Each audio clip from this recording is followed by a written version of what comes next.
Welcome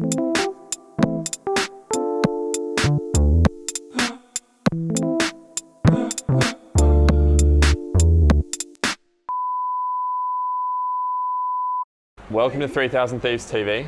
We're here today with Steve, co-founder of Industry Beans. My first question is, how long have you been working with your brother for? So we've been working together for about 7 years now.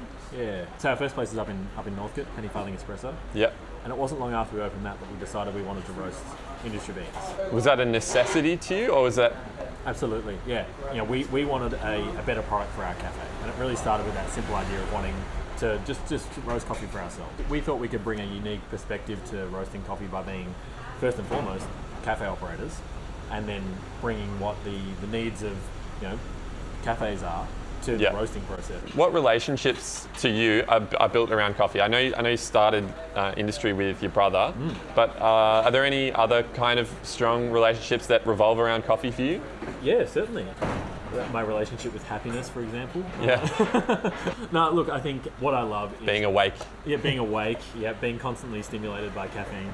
Look, I think I've built a huge number of really valuable relationships to me with people that have come into our cafes for 6 or 7 years now, who I call my friends. I made some great friendships out of that. I feel really proud of the team that we've got working for us at Industry Beans. I think that we genuinely share a love of coffee as a common thread through our operation. But then also, with our wholesale supply to other cafes and other businesses, is sharing, what we love producing with them and their customers. And I love that as well. In terms of coffee, for you it'll be vastly different to a lot of people, given that you own a whole coffee business. True. What's the ritual for you? I mean, it starts with an anti-ritual. I almost never drink coffee at home because I drink so much of it as part of my day. For me, my go-to coffee is a long black. And I love long blacks because they're a mixture between a pure espresso experience, but opening that up a little bit, so at least we get a bit more opportunity to savor the complexities of the coffee. By adding that bit of water, we can open it up, enjoy the depth of the coffee, really assess it really well. So for me, through the day, I'll just be drinking long blacks pretty much constantly. So I want to talk about technology. We're sitting in front of a Facebook live feed. So the future is definitely, it's coming whether we like it or not. For example, I want to talk about pneumatic tamps and ridiculously good automatic dosing grinders. I think for us, we've always been pretty into considering technology on its merits and what can it add to the experience that ultimately we want to deliver for our customers. It still comes back to how you use it, and does it assist our baristas to make a better coffee? Because at the end of the day, we still need our baristas to have a great palate.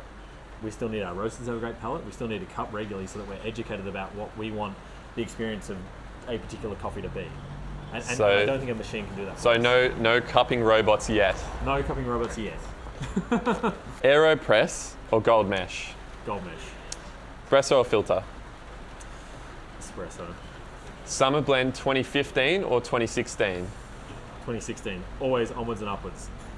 I have to stop. I'm breaking my own rules and expanding on one of my own short questions. The 2015 one was like this huge hit of guava. Yeah. And so rich in the best way. Like maybe I just had like the perfect pour. The perfect shot. The perfect shot, but that was phenomenal.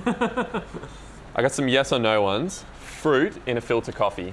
Literally fruit? Yeah, like pieces of fruit, like. Yeah, sure. Almond milk with coffee. If that's the way you like it, yes. Decaf, yes or no? Absolutely. I love a good decaf. We do an awesome decaf. That's good. I get really excited about doing a great decaf because I drink so much coffee all day that in the afternoon sometimes what I want is a coffee, but I don't want the caffeine. If it can taste as good as a caffeinated coffee, then I'm happy. So in the 3000 subscription, we're getting the winter blend.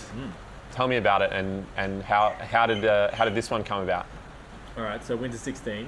For us, winter is all about a comforting coffee, I think. So summer, as a contrast, would be lively and fruity, and I know you've talked about summer 15, which was big on the fruit. So winter, we want something that's really going to comfort us. Like I imagine sitting around in front of a fire. So we've got some fruit sweetness in there, a bit of blackberry from the Kenyan, but what we really want is like a really lovely texture, a really viscous experience, and that's where the Panama comes in, super smooth, great sweetness.